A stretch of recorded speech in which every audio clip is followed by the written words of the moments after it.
Hello and welcome. We're gonna continue today. We have our second sequel to talk about with the KINGSMAN. So let's just jump right into it. We're gonna talk about KINGSMAN, the Golden Circle.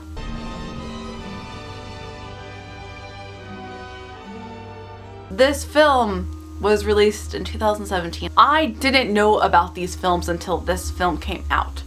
They advertised this film and this trailer just was amazing, and I had no idea where it was my entire life.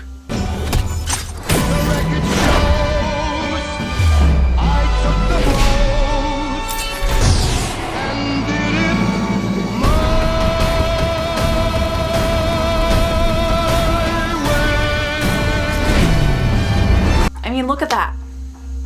Phenomenal. Totally up my alley. And I was so excited to watch it, but I had to see the first one before I could see the second one, and you definitely need to see the first one before you can see the second one. Sometimes sequels you can get away, but this one you can't. There's so much backstory within the first one that goes with the second one.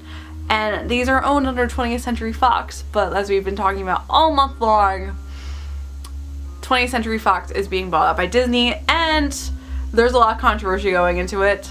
We're going to talk about that at the end, but this film is one of the best films that I've seen.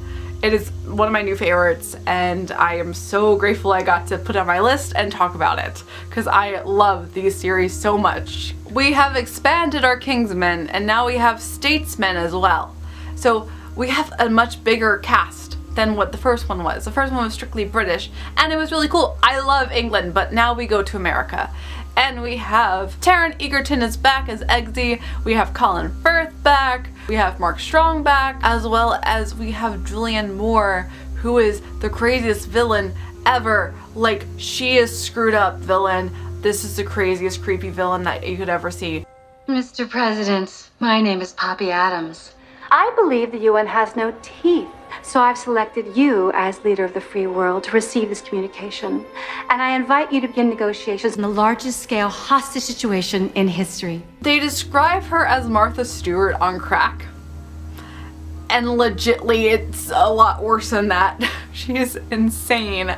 And amazing job to her for doing this role, because she just is completely mental in the worst and best way possible. She kidnapped Elton John. Elton John is in this film, and Elton John has a really huge role in this film. It's not just a cameo like in the Muppets. No, it's a legit role where he's kidnapped by her and has to fight his way through, and it's just insanity and amazingness. Now, go off and save the world.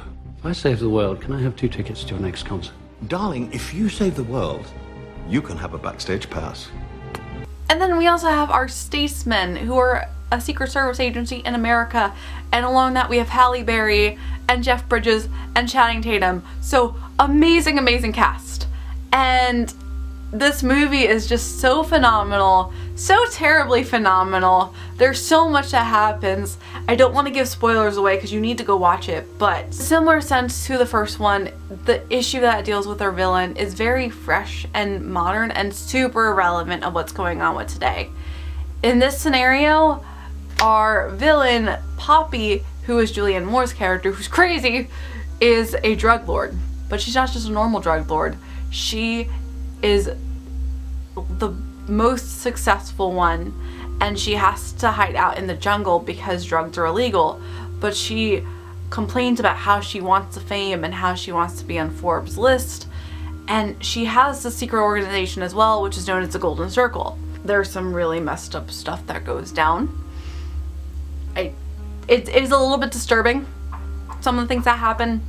It's a comedy still, it's an action comedy in this film, but they go deep, and it's even worse, I would say, than the first film. The first film is crazy as it is, but this one is just even more uncensored, more edgy.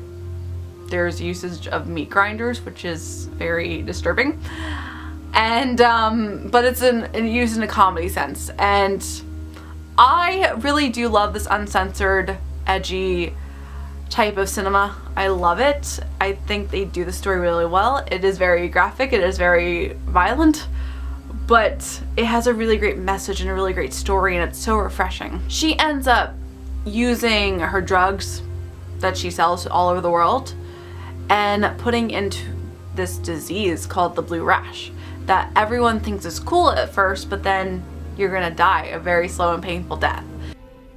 A few weeks ago, an engineered virus was released contained in all varieties of my product. Cannabis, cocaine, heroin, opium, ecstasy, and crystal meth. Some of you are already infected, and this is what you can expect in the coming days. After a brief incubation period, victims present with stage 1 symptoms. A blue rash. And so the Kingsmen and the Statesmen have to work together in order to stop her and also save millions of people that were affected.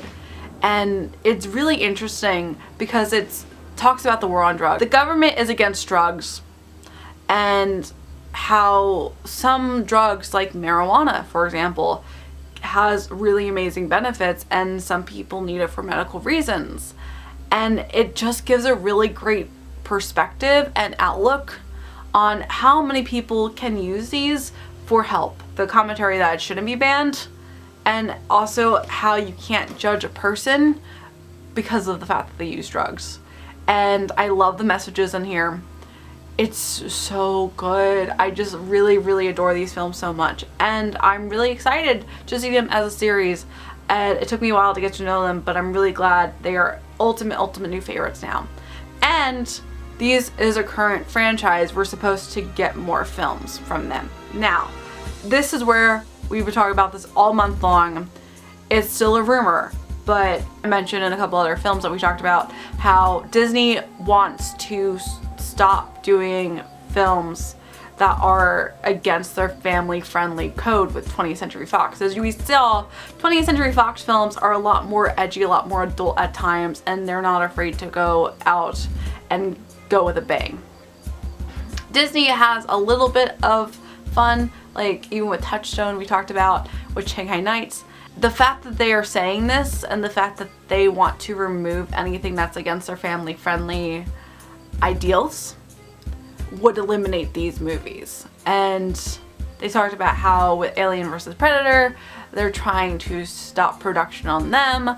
As a rumor, it's not confirmed, but these would definitely be in this category as well. And it's a shame because these are amazing films that tell a very relevant story and makes you think and really brings up a really great discussion.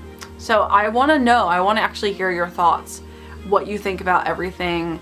Now that you've seen a lot of these films, now we talked about a lot of these films, what your opinion is with Disney taking over 20th Century Fox, if they should pull 20th Century Fox in and basically push Disney ideals onto 20th Century Fox, or should they let 20th Century Fox keep their ideals and just have ownership and let them do their own thing? Because they should totally let them do their own thing. But I want to know what you think, and how would you feel if there's a change in the way movies are made because Disney wants to have a family-friendly atmosphere over everything that they control. And I'm saying that as a clearly obsessed Disney fanatic. I want to see freedom of speech still stay and freedom of visual still stay in a sense, because these are amazing films and I don't want to see them get stifled and not be able to show their creativity because they're not family friendly. And that's my soapbox for today. Tomorrow we're gonna take a look at Sin City, another favorite of mine, so you can stay tuned. And as always, I hope you have a magical day and I'll see you real soon.